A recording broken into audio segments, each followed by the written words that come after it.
जय जोहार, नमस्कार। छत्तीसगढ़िया चैनल देख रहे हैं आप। छत्तीसगढ़ की तमाम सभी बड़ी महत्वपूर्ण काम की खबरों की शुरुआत करते हैं आज की पहली बड़ी खबर के साथ। 24 जुलाई को अमित शाह के दौरे के बाद भाजपा है तैयार चुनावी वार करने के लिए। भाजपा ने एक बार फिर पुराने नेताओं को दिया है मौका। मूर्त अमर अग्रवाल, सुभाष राव समेत 150 से ज्यादा नेताओं को दिया है। 2023 के चुनाव की व्यवस्था इन्हीं की कंधों पर टिकी हुई है। भारतीय जनता पार्टी ने अपनी चुनावी वार टीम का ऐलान कर दिया है। ज्यादातर नेताएं ऐसे अहम दिया गया है जो पिछले चुनाव में बड़ी जिम्मेदारियों को संभाल चुके हैं। प्रमुख रूप से अनुभवी और वरिष्ठ नेताओं को लिया गया है। अलग अलग समितियों में 150 से अधिक नेताओं के नाम शामिल हैं। ये सभी नेताएं जमीनी स्तर पर जाकर लोगों के घर घर तक पहुंचकर उनकी जानकारियां एकत्रित करेंगे। इसके अलावा आने वाले विधानसभा चुनाव में चुनावी रणनीति को भी तैयार करेंगे। अब 7 जुलाई के बाद प्रधानमंत्री नरेंद्र मोदी 7 अगस्त को रायगढ़ में आ सकते हैं। सभा को संबोधित करने की तैयारी बीजेपी ने शुरू कर दी है।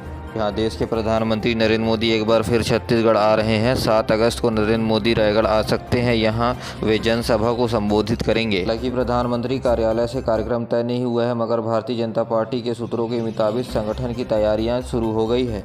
वहीं बिलासपुर रेलवे जोन के द्वारा आरपीएफ यानी रेलवे प्रोटेक्शन फोर्स के इंस्पेक्टरों के लिए एक नया फरमान जारी किया गया है। इस फरमान के मुताबिक 3 शिफ्ट में कम से कम 2 बार स्टेशनों की पूरी तरह से जांच की जाएगी। छत्तीसगढ़ में नीट की परीक्षा होने के बाद अब स्टेट में मेडिकल कॉलेजों में खाली सीटों के भर्ती हेतु काउंसलिंग आज से शुरू हो गई है। पहली काउंसलिंग में सरकारी मेडिकल कॉलेज में प्रवेश लेना होगा अनिवार्य, नहीं तो हो जाएंगे अपात्र। प्रदेश में मेडिकल व डेंटल कॉलेजों के स्टेट कोटे के सीट पर एडमिशन के लिए पहले चरण पर काउंसलिंग मंगलवार यानी आज से शुरू हो जाएगी।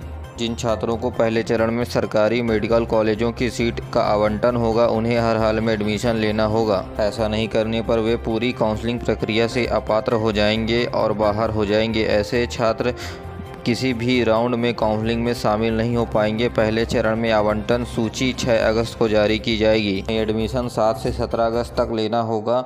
इस साल 30 सितंबर तक एडमिशन की आखिरी तारीख तय की गई है। आरक्षित कैटेगरी के छात्रों को 500 रुपये, अनारक्षित को 1000 रुपये फीस जमा करने होंगे। छत्तीसगढ़ के पीएचक्यू मंत्री ने सेलिब्रेशन के दौरान तलवार से केक काटा। ऐसा करने पर जेल गए थे युवक। बीजेपी यानी भारतीय जनता पार्टी बोली मंत्रियों पर संविधान लागू नहीं होता। छत्तीसगढ़ में पीएचई मंत्री गुरुरुद्र कुमार ने अपने बर्थडे सेलिब्रेशन में एक वीडियो शेयर किया जिसमें लेकर सियासी बवाचाल मचा हुआ है। दरअसल मंत्री अपने जन्मदिन पर तलवार से केक काटते हुए नजर आए। आमतौर पर किसी भी केक को चाकू से काटा जाता है, लेकिन मंत्री के हाथों में तलवार दिखाई दे रही जिस प्रकार केक लगा हुआ था। मंत्री का ये वीडियो सामने आने के बाद बीजेपी ने उन पर निशाना साधा और कुछ महीने पहले बिलासपुर में ऐसा करने पर पुलिस ने युवकों को गिरफ्तार कर लिया था।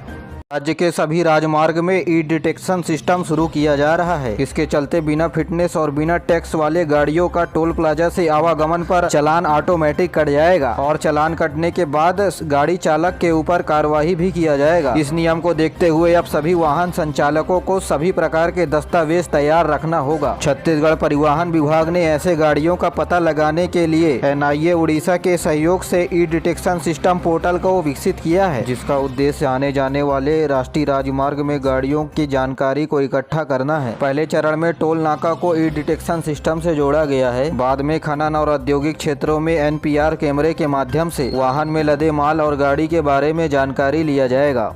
सुप्रीम कोर्ट के द्वारा 58% आरक्षण में दिए गए फैसले के बाद मुख्यमंत्री भूपेश बघेल ने सभी विभागों को भर्ती प्रक्रिया में तेजी लाने के निर्देश दिए थे, जिसके चलते सामान्य प्रशासन विभाग ने सभी विभागों को आदेश जारी करते हुए कहा, नियुक्ति और चयन प्रक्रियाओं को तुरंत शुरू करें। जानकारी के मुताबिक छत्तीसगढ़ में 58% आरक्षण के मामले को उच्च न्यायालय ने हाईकोर्ट के फैसले पर रोक लगा दिया है, जिसके चलते 58% आरक्षण में लगे स्टे को हटा दिया गया है, जिसके बाद सरकारी पदों में भर्ती का रास्ता साफ हो गया है।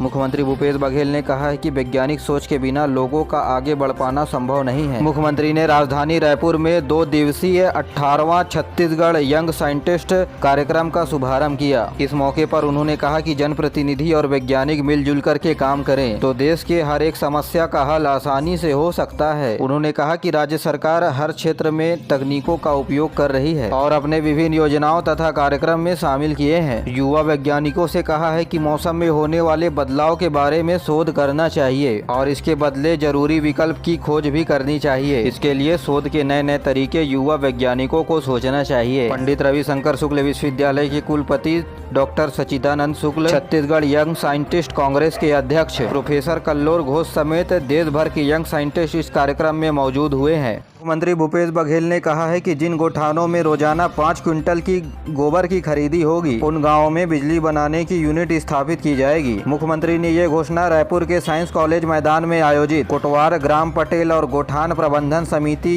के आभार कार्यक्रम में कहा। इस दौरान वे गोठान समिति के अध्यक्षों और अर्धशासकीय सदस्यों को 1,56,00,000 रुपए का मानदेय ऑनलाइन स्वीकृत किया। उन्होंने कहा कि प्रत्येक गोठान के प्रबंधन के लिए 13 सदस्य नियुक्त किए गए हैं। साथ ही गोठान के अध्यक्षों को 750 रुपए और अशासकीय सदस्यों को 500 रुपए की राशि प्रति माह प्रदान किया जाएगा। मुख्यमंत्री ने प्रत्येक समितियों में ग्राम पटेलों को स्थान देने के आदेश दिए हैं। कार्यक्रम में मुख्यमंत्री ने गोबर विक्रेताओं को 9,80,00,000 रुपए की राशि ऑनलाइन जारी की। यात्रीगण कृपया ध्यान दें, छत्तीसगढ़ में 4 मई से 20 मई तक रद्द रहेगी 20 ट्रेनें, तो वहीं 60 से अधिक ट्रेनें दूसरी जगह से जाएगी। रायपुर रेलवे स्टेशन यार्ड के आधुनिकीकरण के कार्य के चलते रेलगाड़ियों का परिचालन 7 दिनों के लिए प्रभावित हो गया है। रायपुर से RHV ब्लॉक हंट के बीच रेल लाइन में सुधार का काम किया जा रहा है, जिसके चलते अब ट्रेनों को उरकुरा स्टेशन पर अस्थायी ठहराव किया गया है, जहां से रेल यात्रियों को उरकुरा और रायपुर स्टेशन के बीच बसों की सुविधा दी गई है। यह काम पूरा होने के बाद ट्रेन तेजी से और समय के साथ स्टेशन पर आएगी। रेलवे द्वारा इसके लिए हेल्पलाइन नंबर भी जारी किया गया है, जो स्क्रीन पर दिखाई दे रहे हैं।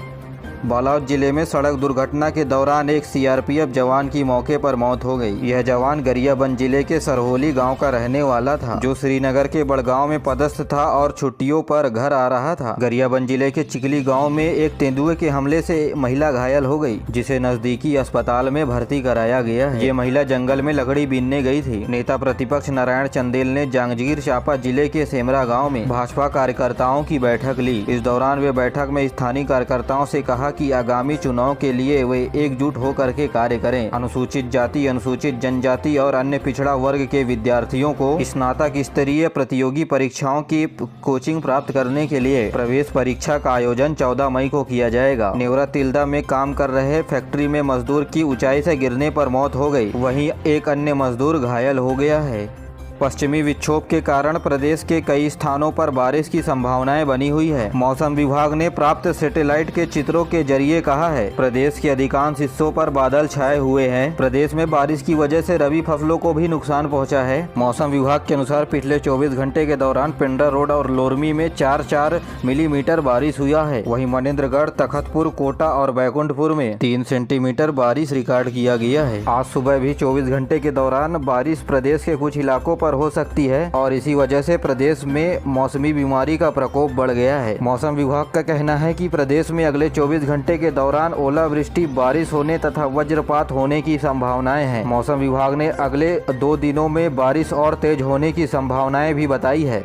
भारतीय जनता पार्टी के पूर्व नेता आनंद कुमार साय 1 नवंबर को छत्तीसगढ़ में कांग्रेस पार्टी में शामिल हुए, जिसके बाद उनका एक नया बयान सामने आया है। उन्होंने वीडियो जारी करते हुए छत्तीसगढ़ में विधानसभा चुनाव लड़ने की इच्छा जताई है। इसके साथ ही कहा कि छत्तीसगढ़ में फिर बनेगी कांग्रेस की सरकार। इसके अलावा उन्होंने कहा कि छत्तीसगढ़ में विधानसभा चुनाव में जनजातीय समाज के लोगों से कांग्रेस के पक्ष में वोटिंग करने की अपील करूंगा। आदिवासी सीटों पर जाकर जनता से अपील करूंगा कि छत्तीसगढ़ में पुनः कांग्रेस की सरकार बनाएं। जी हां, अपने मंतव्य 2 दिनों के बाद नंद कुमार साय ने बताए हैं।